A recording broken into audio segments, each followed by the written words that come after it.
Just a graph that I thought I'd share with you, done by a Talent Shortage Survey in 2012, that shows the percentage global difficulty of employers in filling various jobs. And the average percentage in 2012 was at 34%, the global average. A very similar study that was done for a variety of countries that shows the global average at 34%. But you can see Japan all the way up at 81%, and Ireland at about 2%.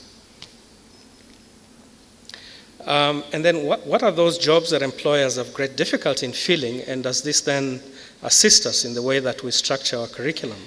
But you can see those jobs that employers are difficult in filling, skilled trade workers, engineers, sales reps, technicians, IT staff, accounting and finance staff, etc.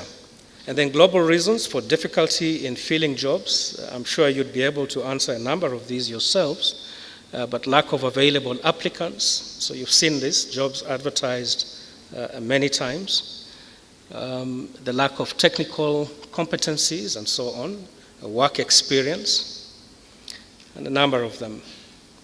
What about those soft skills that are necessary for global employers? So what are the global competencies that our graduates should have? Collaborative work, very important. But what are those push factors that get African professionals to seek employment elsewhere? Internationalization of the African higher education sector. And my view, when I looked within the SADC countries, is that internationalization is embraced in our higher education sector with significant international student numbers in select SADC countries. So if you look at South Africa, if you look at the student enrollments, about 11.9% are students from within the SADC. Namibia has about 10.1%. Tanzania 7.8%, Botswana about 6%, and this is data that we picked from the Sarua website. The African higher education must be structured to be globally competitive but locally relevant. I think the way that those are married, in my view, is very important in the way that we drive the internationalization agenda. The graduate unemployability in South Africa is low, at less than 6%.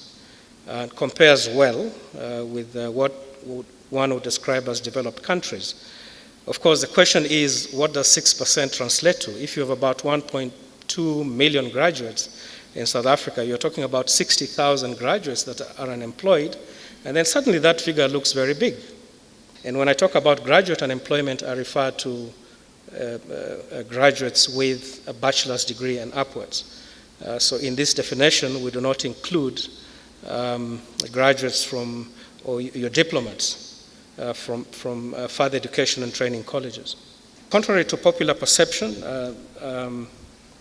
such graduates, and I'm talking about the black graduates, many from what we call formerly disadvantaged universities or formerly black universities, have been snapped up by the private sector. And my university is a very good example. We have our graduates everywhere, in the private sector, in government, in universities, entrepreneurs on their own. And then the graduate unemployability in South Africa, the debate has always been the gap between the skills graduates possess and the requirements that employers would demand in a globalized society.